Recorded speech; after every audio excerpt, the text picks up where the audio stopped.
मेरा ऐसा कहना है कि जो बेस्ट टैलेंट है वो गवर्नमेंट में है ही नहीं। आप जरा समझाइए मुझे लॉजिकली कि आज कोई ट्रांसपोर्ट कमिश्नर है, वो ट्रांसपोर्ट की विधा को समझता है, कल वाटर रिसोर्सेज हो गया तो पानी की भी समझ उसी को हो गई। आपने एज ए रिसर्चर जिंदगी भर वाटर सप्लाई पे काम किया है, लेकिन आपको सरकार या तंत्र ये कह रहा है कि आपको पानी की समझ नहीं है। भारत का लड़का वर्ल्ड के बेस्ट इंस्टीट्यूट में अगर वाटर पे काम कर रहा है, सैनिटेशन पे काम कर रहा है, एनवायरनमेंट पे काम कर रहा है, फिजिक्स पे काम कर रहा है, साइंस पे काम कर रहा है, उसको देश में आकर काम करने का कोई मौका नहीं है।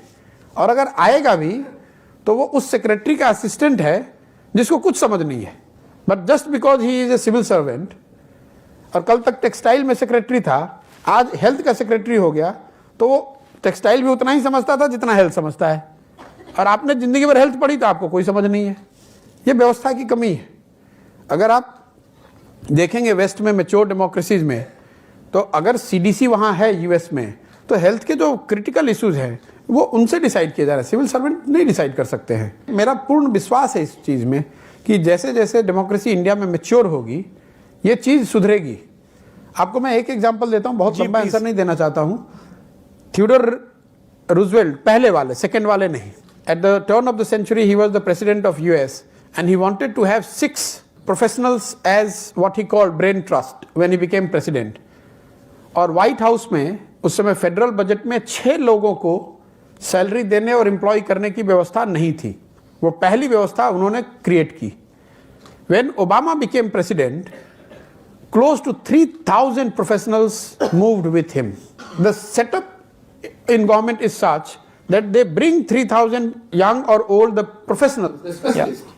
भारत में जब प्रधानमंत्री बदलता है तो 4 अफसर बदलते हैं। अब प्रिंसिपल सेक्रेटरी पहले पुलक चटर्जी थे, अभी मान लीजिए नृपेंद्र मिश्रा जी हो गए। मान लीजिए कि पहले वाले बिल्कुल ही कॉम्पिटेंट नहीं थे, तो दूसरे वाले कितना ज्यादा कॉम्पिटेंट हो जाएंगे, क्या चेंज हो जाएगा? ज्वाइंट सेक्रेटरी आप नहीं है, हम हो गए, हम नहीं होंगे, ये हो जाएंगे, तो कॉम्पिटेंसी का फर्क पड़ेगा, लेकिन उससे कोई बहुत आमूलचूल परिवर्तन इसलिए आपको डिलीवरी में दिखती नहीं है।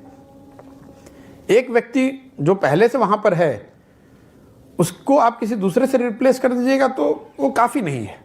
मुझे ऐसा लगता है कि देश में लैटरल एंट्री की व्यवस्था होगी। और एक और बात आप समझ लीजिए, देश में जो बड़े काम हुए हैं, आप टेलीकम्युनिकेशन देख लीजिए, उसको लीड किया किसने? Sam Pitroda, he was a lateral एंट्रेंट। पूरा जो अमूल आप देखते हैं, जो व्हाइट रेवोल्यूशन देश में हुआ, उसको किसने किया? Kurien, he was a lateral entrant. उससे पहले आप स्पेस देख लीजिए, Vikram Sarabhai, he was not a civil servant. You look at Abdul Kalam, he was not a civil servant, the missile technology what we get. आप हरित क्रांति देख लीजिए, Swaminathan, he was not a civil servant. अगर 5 बड़े क्रांतिकारी चीज अगर आपको स्वतंत्रता के बाद लिस्ट करने हो तो ये 5 करेंगे: atomic energy, space, missile, green revolution, telecommunication and milk. All this 5 were led by people who came laterally. They were not part of the system. जो आधार है UID, नंदन नीलकर्णी। अगर 6 लोग इतना बड़ा काम कर सकते हैं, आप इमेजिन कीजिए अगर 600 लोग आए होते तो कई और फील्ड्स में हम लोगों ने रेवोल्यूशनरी चेंज देखा होता। बहुत टैलेंटेड इंडियंस बाहर बैठे हुए हैं, उनको यहाँ आकर काम करने की कोई अपॉर्चुनिटी ही नहीं है, कोई उपाय ही नहीं है। बहुत होगा तो आप आकर एडवाइजर बन जाइएगा, पेपर लिखिए, सामने वाले की, मिनिस्टर की या सेक्रेटरी की इच्छा है तो मानेगा, नहीं इच्छा होगा तो नहीं मानेगा, आप फ्रस्ट्रेट होकर वापस चले जाइएगा।